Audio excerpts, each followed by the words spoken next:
Hello, I'm attorney Tammy Saltzman, and you are watching Divorce Connection Network.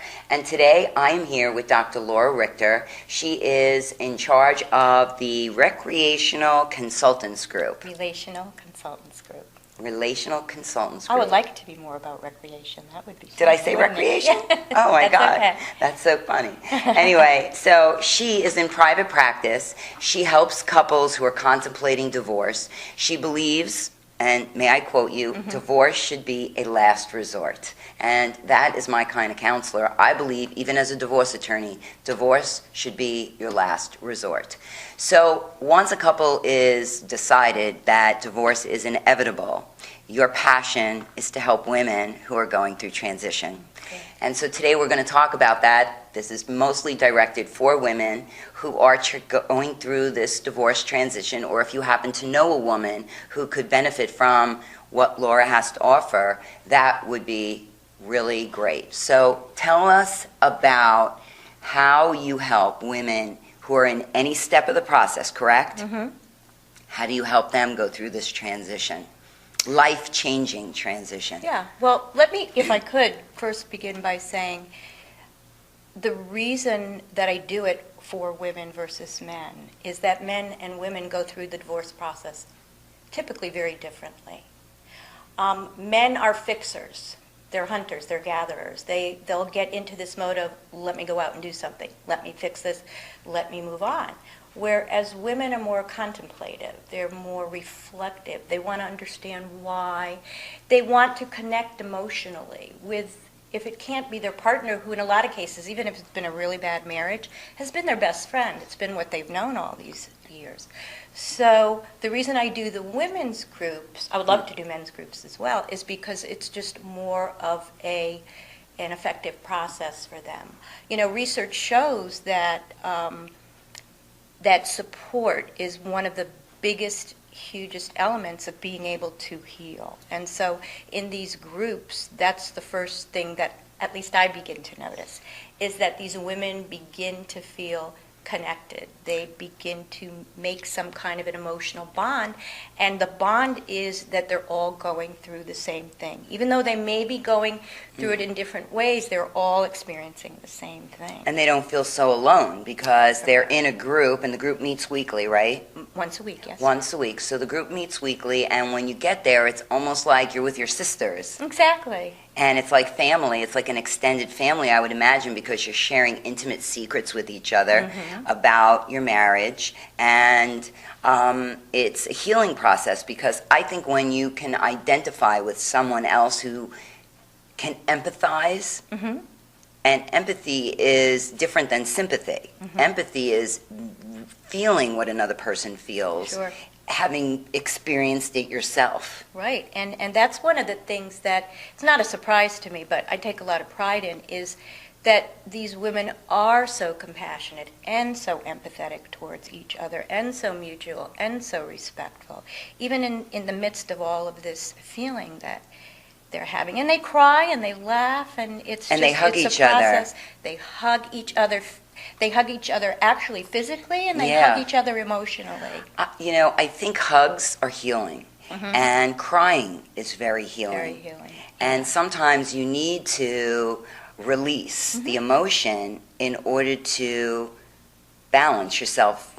Absolutely, and that's what's so, I think, important in having women, even if you're just beginning the process, is to do this, is because that release, that ability, one of the things that we talk about is how do you manage your feelings? Well, you don't manage your feelings by pushing them away.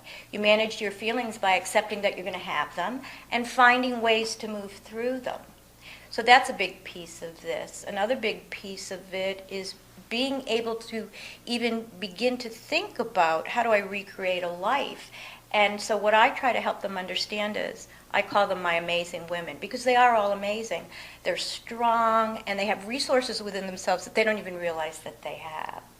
I had one woman come in and tell me her story, and she had 2 children, and it was a very sad story. Her husband just kind of abandoned them financially, emotionally, everything, and so her daughter had issues, And I said to her at one point, do you realize how strong you are and how courageous you are? And she looked at me like, I never thought of myself that way. Never in a million years would I think that I am. Just having a baby to me is courageous. Exactly. And raising children, I think, is brave. Right. And it does take a lot of courage and bravery to Yes. go through something like this, because it's a huge transition for everyone.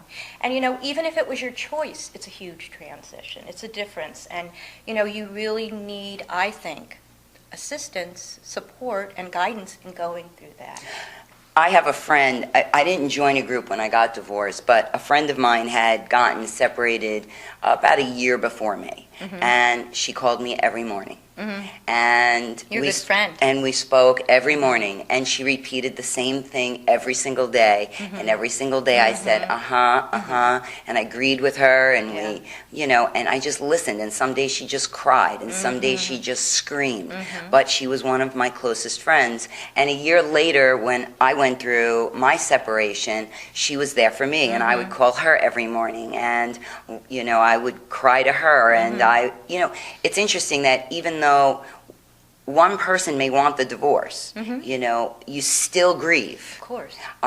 It was no mistake that I was getting a divorce. It wasn't like my husband walked out the door and said, "See ya." It was a mutual decision to get divorced.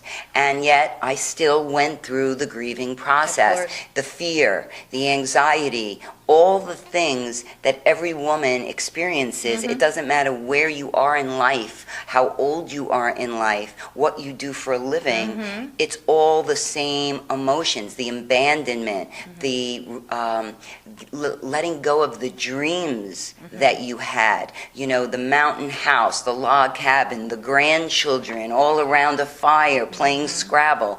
These are some of my dreams that I had that no longer exist. Those dreams are gone, and now you have to create new dreams and new goals and new family supports. It's difficult even for the strongest of women. Of course. And actually what you may be grieving for is not necessarily that person, that partner that you've had, but as Tammy says, it's the grieving about what you thought would be, what your expectations and hopes were for the rest of your life. I mean, I hear a lot of women say, never in a million years did I think that I would be here. How did I get here? Exactly. So it's quite a process. It's the shock, and then it's the sadness, and figuring out how to manage the feelings, and then, okay, my life is going to be different. Whether you're wealthy or not, even if you're wealthy, how do I manage now the money that I've never had to manage before? If you're not, maybe you have to go out and get a job, and that's very scary. And so what we work towards is dealing with these feelings and finding a way to accept that here's where you are, and now how do we move forward? That's a huge piece of it.